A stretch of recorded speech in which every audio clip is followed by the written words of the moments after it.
রে নন্দিনী, এখনো সাজিসনি? কি ব্যাপার, তুই কি যাবি না নাকি?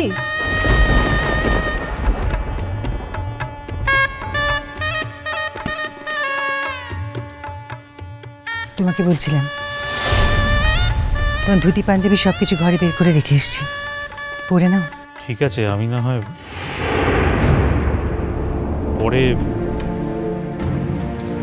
পরে না, এখন ও বাড়িতে সময় মতন যেতে হবে।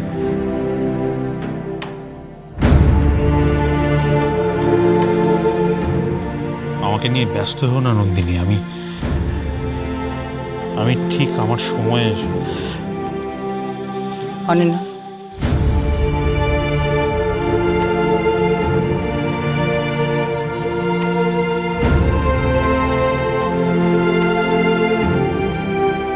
আমি তোমাকে নিয়ে ব্যস্ত না হলে আর কেউ হবে? তাড়াতাড়ি যাও, দেরি করো না, তৈরি হয়ে নাও।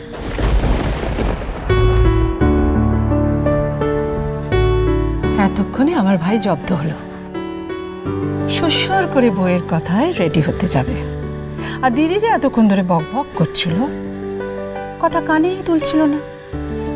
আরে বাবা, ক্ষমতা যদি কারো থাকে সে তো নন্দিনী দি।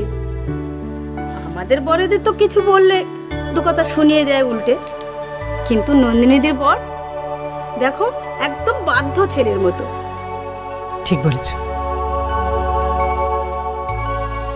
আমার বর চিরকালই আমার কথা খুব শুনে চলে, না হলে কি এতদিন একসঙ্গে থাকতে পারতাম বলো? আহা, ভাইটা আমার বাধ্য বলেই না চিরকাল নাকে দড়ি দিয়ে ঘোরাতে পারলে। যাক, তবু এখন দেখছি একটু বরের দিকে নজর হয়েছে, এবার যদি অনুটার কপাল খোলে। আরও একটা কথা হয়তো আমার বলা উচিত, তোমাদের অনুদা এত বাধ্য বলেই হয়তো আমার মতন মেয়েকে নিয়ে ঘর করতে পারল। অন্য কেউ হলে আমার মতন মেয়েকে নিয়ে এতদিন ঘর করতে পারতো না। কেন শুধু শুধু আমাকে অপ্রস্তুত করছো নন্দিনী? ঠিক আছে, আমি চেঞ্জ করে আসছি। মেজদা,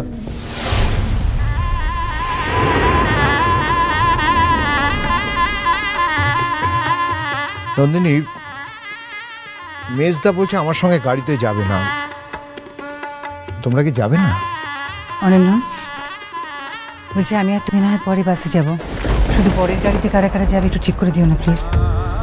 ওদিকে গায়ে হলুদের সময় তো সব তত্ত্ব পাঠানো যায়নি, বাকি তত্ত্বগুলো পাঠানোর ব্যবস্থাটা আমি করে আসি, দাঁড়া।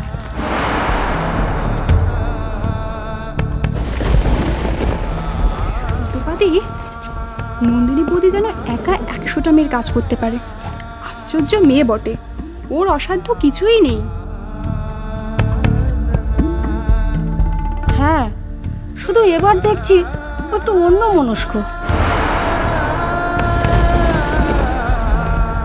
ও সেই আগের মতো হাসি খুশি আর নেই। শুনলাম তো শরীরটা নাকি একটু খারাপ করেছিল। এই যে আমার লক্ষ্মী বোনেরা, এখানে গল্প না করে আমার ভাইয়ের কপালে একটু চন্দন পরার ব্যবস্থা করো না। দেখো না ওর কপালটা কেমন ন্যাড়া ন্যাড়া লাগছে। আচ্ছা আচ্ছা, আমি পরিয়ে দিচ্ছি। নন্দিনী বৌদি তো তিলকের বাটি রেখেই গিয়েছিল, দাঁড়ান আমি পরিয়ে দিচ্ছি। ঠিক আছে ঠিক আছে। অমর্ত্য দা, চলো চন্দনটা পরিয়ে দিই। আরে ছাড়ো, ওসব কিছু দরকার নেই, একদম ঠিক আছে। অমর্ত্য ওরকম বললে হয়? অমর্ত্য, জীবনে তো একবারই, তুই তো টোপর পরছিস, মালা পরছিস, কপালে চন্দন না দিলে মানাবে কেন?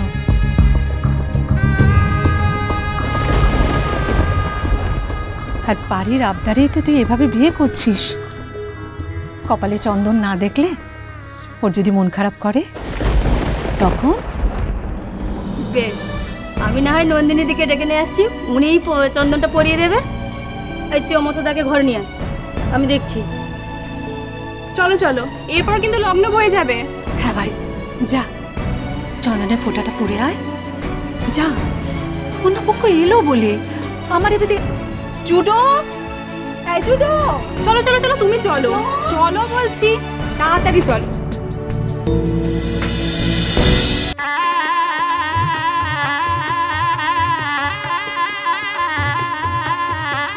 देखो देखो समस्ते देखो मोर रांगा पिसी को केते सुंदर लागुची देखो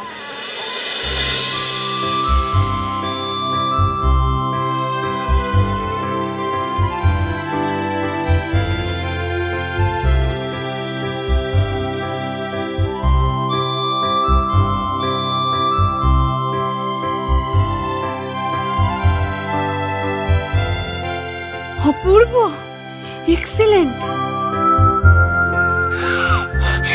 রাঙা পিসি তোমাকে আজকে কি সুন্দর দেখতে লাগছে আগে কখনো তোমাকে এরকম দেখতে লাগেনি দেখ তোদের একটা খবর দি বর আনতে কিন্তু অনেকক্ষণ চলে গেছে বর এলো বলে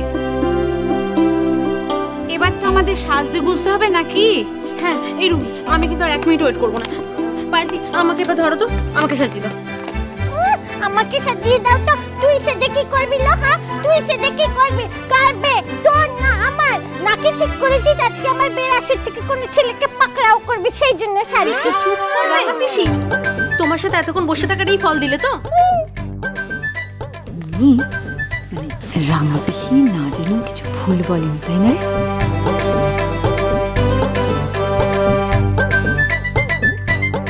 রে তুই এত কার জন্য সাজছিস সেটা তো আর আমার জানতে বাকি নেই তাই না ওটা আমি ফিশি ফিশির করে আমি সাজিয়ে দিলাম ব্যাস আমাকে একটু সাজিয়ে দাও তো তোমাদের তো ছিড়ি যতই রং খাচ্ছে না কোনো কেউ ফেরত তাকাবে না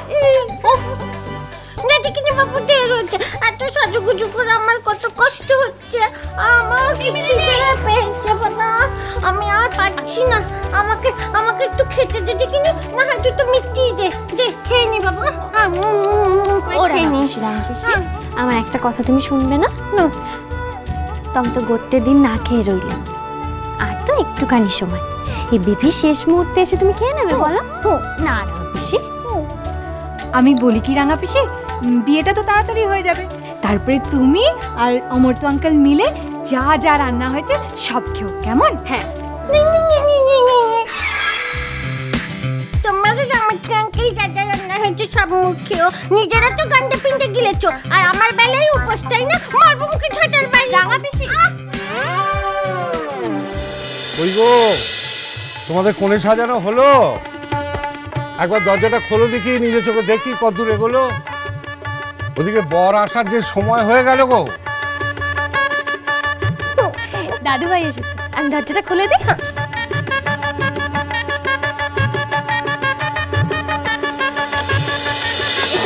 হ্যাঁ কি অবস্থা এখন আমি নিজের চোখে আবার দেখি সাজানো হয়নি ও বাবা দেখো আমাকে কেমন সাজুগুজু খাইয়ে দিয়েছে দেখো কেমন দেখতে লাগছে বাবা ভালো লাগছে তো বল বিনা করে আবার পালিয়ে যাবে না তো বাবা ভালো দেখতে লাগছে তো হ্যাঁ ও কে গো এ কি আমার সেই ছোট্ট মেয়ে পারি হ্যাঁ আমি তো চিনতেই পারছি না তোমরা কি করেছো গো একদম মহারানীর মতো সাজিয়ে দিলে কি করে আমি তো চোখ ফেরাতে পারছি না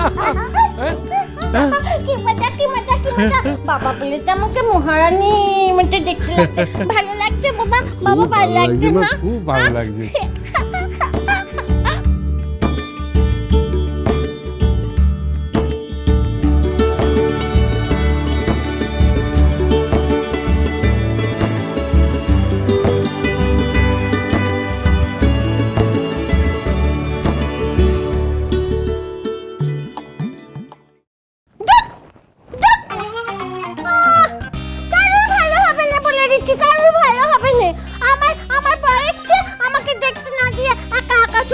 সবাই কারোর ভালো হবে না ছাতার মতো এইসব শাড়ি গয়না এসব কি করবো কি হবে আমার সবকে যাবো নাকি মাগো এই দেখো মিষ্টি তখন থেকে খাবার জন্য হেদিয়ে মরছি বাবা সামনে এত মিষ্টি দেখতেই পাই না খেয়ে নি বাবা খেয়ে নি